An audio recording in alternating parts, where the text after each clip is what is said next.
Our opponents should reflect on this history before it is too late. Those who came before them trod on this path and ultimately perished, having left this world with their plans frustrated and their desires left unfulfilled.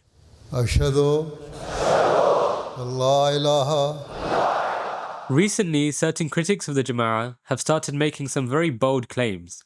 They predict the downfall of the entire Ahmadiyya Muslim Jama'ah within a matter of a mere few years. Now the question is, how many times is this going to happen? How many times can the Ahmadiyya Jama'ah possibly fail? And what happened to all those previous attempts? Were their endeavours successful? The Quran says in Surah Al-Mu'min, أَوَلَمْ يَسِيرُوا فِي الْأَرْضِ فَيَنْظُرُوا كَيْفَ كَانَ عَاقِبَةُ الَّذِينَ كَانُوا مِنْ قَبْلِهِمْ كَانُوا هُمْ أَشَدَّ مِنْهُمْ قُوَّةً وَآثَارًا فِي الْأَرْضِ فَأَخَذَهُمُ اللَّهُ بِذُنُوبِهِمْ وَمَا كَانَ لَهُم مِّنَ اللَّهِ مِنْ وَاقٍ.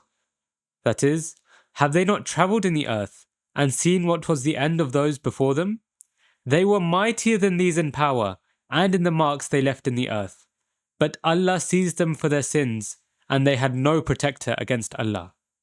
Do our modern day opponents really think they are mightier than the ones who came before them? What special qualities do they possess that the previous ones didn't?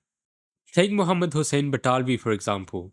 He was a scholar who had grown up around the promised Messiah alayhi salam. He had actually read the books of the promised Messiah alayhi salam, unlike some of our opponents today. He left no stone unturned when it came to opposing the Jama'ah. From creating false witness statements to try and imprison the promised Messiah alayhi salam, to standing on the very road to Qadian in order to dissuade people from accepting Ahmadiyyat, he tried his level best to destroy the Jama'ah. He even used to boast that I am the one who raised this man and I will be the one to bring him down. What happened to Muhammad Hussein Batalvi? Did he manage to bring down the Jama'ah? Let's take a look at where the Jama'ah was when he was alive to where it is now. Is this what bringing him down means?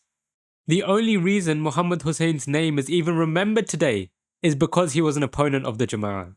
Another example was in 1974, when, completely contrary to the sunnah of the Holy Prophet Muhammad sallallahu alaihi wasallam, Ahmadis were declared as non-Muslim by the Pakistan National Assembly.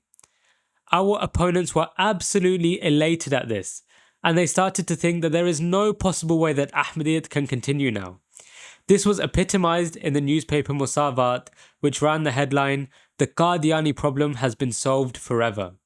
कोई ऐसी चीज नहीं है जो मजहब और दीन के खिलाफ हो सकती है, ला खौल अल्लाह, किसी सूरत में ऐसी चीज नहीं हो सकती है। तो ये था मेरा आपके साथ पहला वायदा। आप देख लें कि अहमदियों का मसला इसी दौर में 90 साल का मसला, इसी दौर में इसका फैसला, आखिरी फैसला जो कौमी असेंबली ने किया है, जो 90 साल से चल रहा था, वो इसी वक्त में हुआ।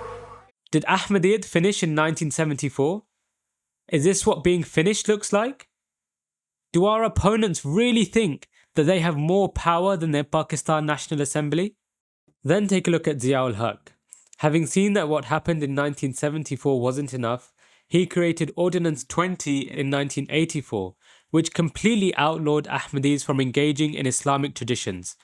They weren't allowed to name their children Muslim names. They weren't even allowed to greet each other with salam. What an incredible plan! He instated a law which positively prohibited Ahmadis from being Muslim in the country in which they were most heavily populated. How could the Jama'ah possibly survive this? So what happened? Zia-ul-Haq came and went, but Ahmadiyyat remained. Zia-ul-Haq was humiliated by Allah and perished in a plane crash as a result of the Mubahala challenge by Hazrat Khalifatul Masih Rabi' rahimahullah.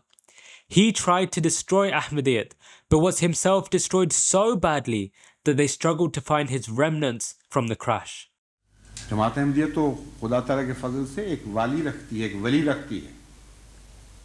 जमात अहमदिया का एक मौला है और ज़मीन व आसमान का खुदा हमारा मौला है। लेकिन मैं तुम्हें बताता हूं कि तुम्हारा कोई मौला नहीं। खुदा की कसम, जब हमारा मौला हमारी मदद को आएगा तो कोई तुम्हारी मदद नहीं कर सकेगा। खुदा की तकदीर जब तुम्हें टुकड़े टुकड़े करेगी तो तुम्हारे नामो निशान मिटा दिए जाएंगे और हमेशा दुनिया तुम्हें जिल्लत और रुसवाई के साथ याद करेगी। Do our opponents think they have access to greater means than these people did? Do our opponents really believe that they will be able to accomplish what those who came before them utterly failed to do? Do they believe they have greater knowledge of the promised Messiah ﷺ than Muhammad Hussein? Muhammad Hussein was backed by over 200 Maulvis in his edict of disbelief against the promised Messiah ﷺ. Do our modern day opponents have the same sort of backing? Do our modern day opponents have the same power as the Pakistan National Assembly? Why is it that they don't reflect on the verse, يُرِيدُونَ لِيُطْفِئُوا نُورَ اللَّهِ بِأَفْوَاهِهِمْ وَاللَّهُ مُتِمُّ نُورِهِ وَلَوْ كَرِهَ الْكَافِرُونَ? They desire to extinguish the light of Allah with the breath of their mouths, but Allah will perfect His light, even if the disbelievers hate it.